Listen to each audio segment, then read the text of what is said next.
Hey everybody, it's Heather Smith with BarrelRacingTips.com, and I am here with Pistol. We're just wrapping up with his official first ride, and again I'm here doing his last 7 minutes of his cool down, walking him under saddle here. So say hello to Pistol. So I would love to hear where you're tuning in from today and what your plans are for the weekend with your horses. I'm just super excited to be back on Pistol's back. I haven't ridden him since last summer. He ended up having an injury in September, some of you know, where he stuck his foot in a fence, and it just took many months for it to completely grow out. So it's a little breezy again here today, but it doesn't seem like the sound quality that it impacts it too terribly, but there might be a little bit of wind noise. So today it was just really fun to be into this next stage in his development.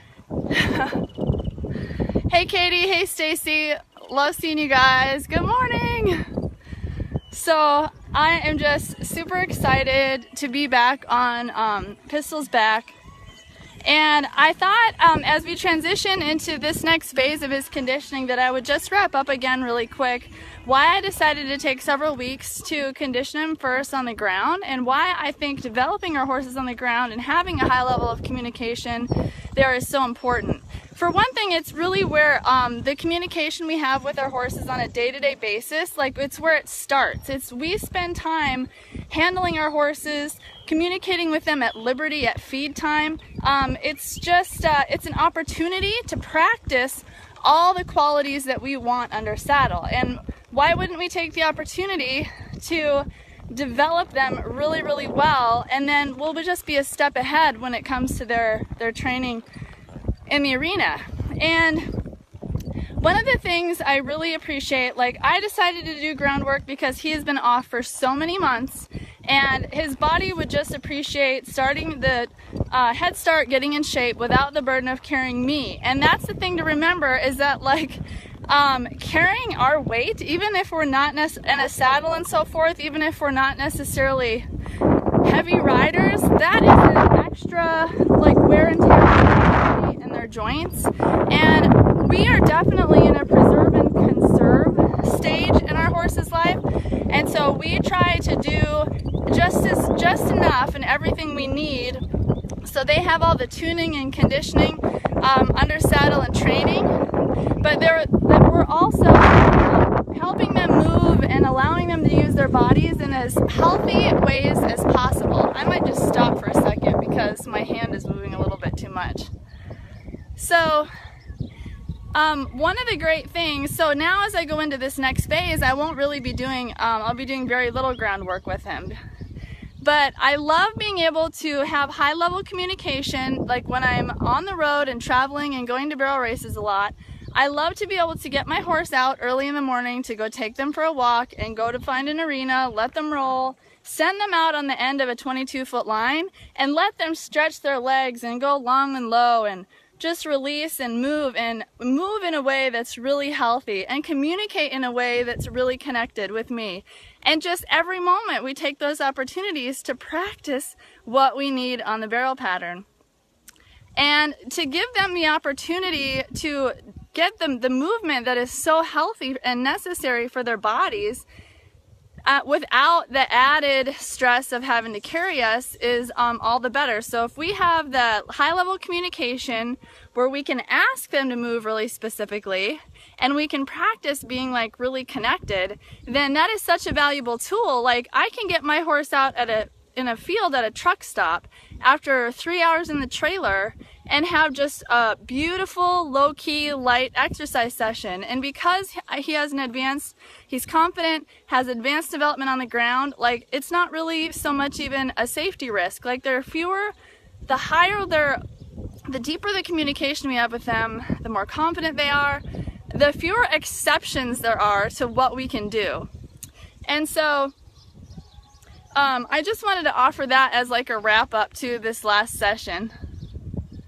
Oh, Stacy, he got his foot stuck in a fence and he ripped a huge chunk of his hoof wall off. And so I posted the pictures and the progression. If you go to the timeline, the video timeline, there's a progression of pictures of how it grew out. But yeah, it was pretty gnarly at first. There were people that commented that said, boy, I've never seen that on a horse that was still alive, because you know, you could see like the internal anatomy of his foot. And I wasn't really worried about it because I know of cases where horses have lost almost their entire hoof capsule, and it can be touch and go, but it does, you know, nature is beautiful. Their bodies regenerate. Their feet are just smart structures. It's amazing how they already know how to heal themselves.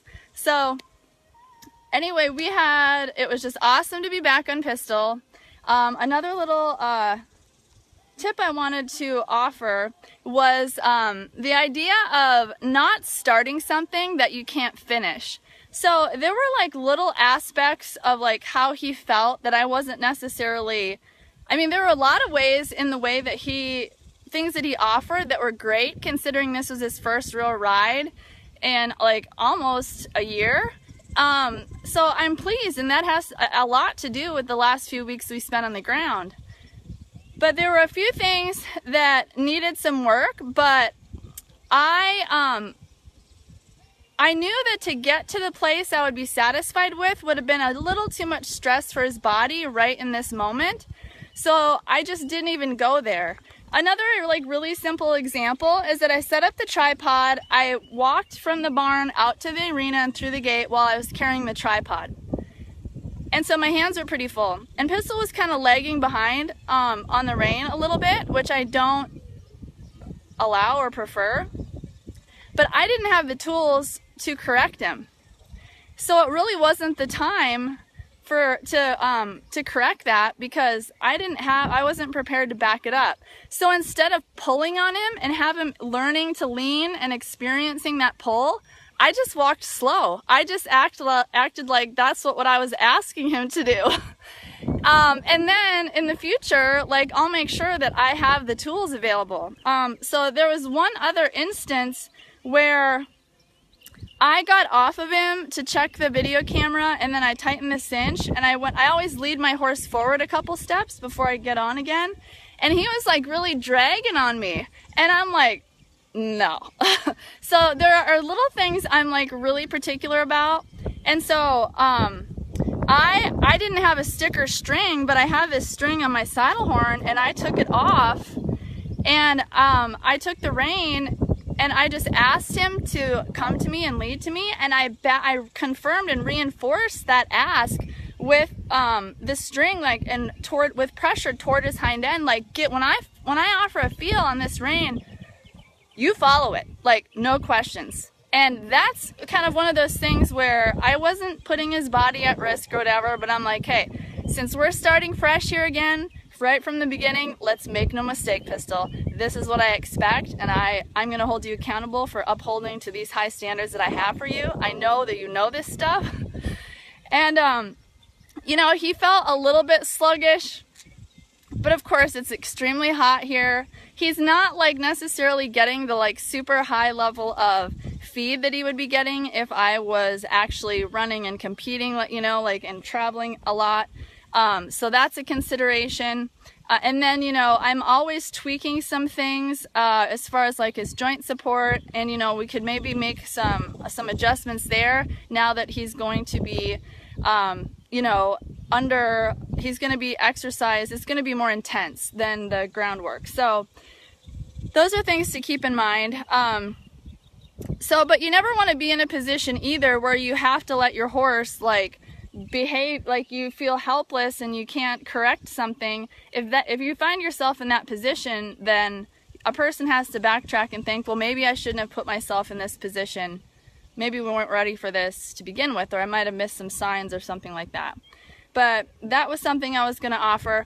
I did get a couple of video clips, and I think I'll put them together and maybe post them tomorrow morning, so keep an eye out for that.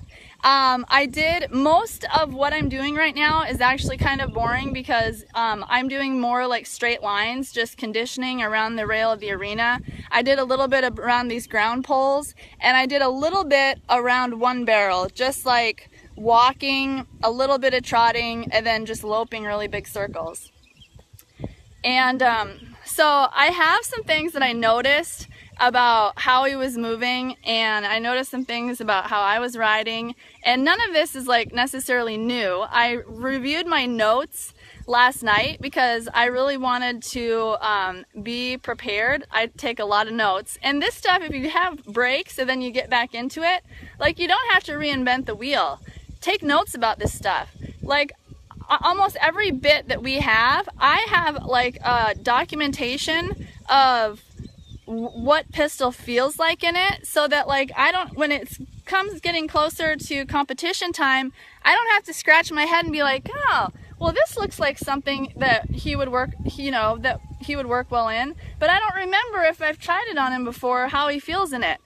I've already gone through that process. I do not have to go through it again. I've taken notes. I just try to do everything to be as efficient as possible to give myself every advantage. And that goes for like time management. You know, I'm saving time. I can direct my focus on other things to take us to an even higher level, because I've ruled out having to go back and review all this stuff again, all over again. Yeah, you're so welcome, Stacy. So again, I would love to hear those of you that are tuning in. I'm not going to go too long now. I'll wrap up here in just a moment, but I would love to hear what your goals are for your horses this weekend. So, like I said, I'm going to be putting together a couple little video clips, and I'll share them tomorrow from a little bit of the movement we did today. It's like really an extra added additional task that kind of takes me out of the moment with him, but it forces me to get video footage, and I always learn a lot when I review it. And it really opens your eyes. Like, it's one thing to feel something, but then it's another thing to see it with the video footage. And I really recommend to put your phone on a fence post and take video of you just riding and just loping around one barrel, like on a regular basis. It's really, really eye-opening, and there's so much to learn from it. So, and then the other thing I was going to mention is we're getting started just as a way to conserve and preserve him. I definitely don't, these days don't do a lot of like super hard stopping and backing. I just really am conscious about asking him to move with his weight balanced more in general. And I don't do like a lot of really intense, like sharp barrel turns, especially in the beginning, just because I would rather take things gradually and avoid soreness than have to get sidetracked with that. And so, especially in this stage, we're doing lots of just longer, straighter work and not a lot of hard turning. He does benefit from a lot of barrel circles, but for the most part, we try to do a lot of that training and that sort of, you know, conditioning like at a walk, at least for now. And then gradually, as he builds up strength and conditioning, we'll do more. We'll bring in just enough of that to keep him sharp and where he needs to be performing well. So,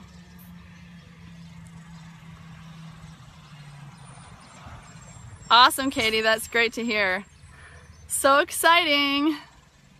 So, anyway, that's what I've got for you today. And like I said, I'll put together a video and with a few more tips on the things I noticed today, and also the things I was reminded of from when I reviewed my notes last night, and the direction I'm going and how I'm using that, and how we can really like be organized and have a plan for our ride, like a plan, a long-term plan in general and goals, and then break it down into smaller goals and smaller plans for each individual ride.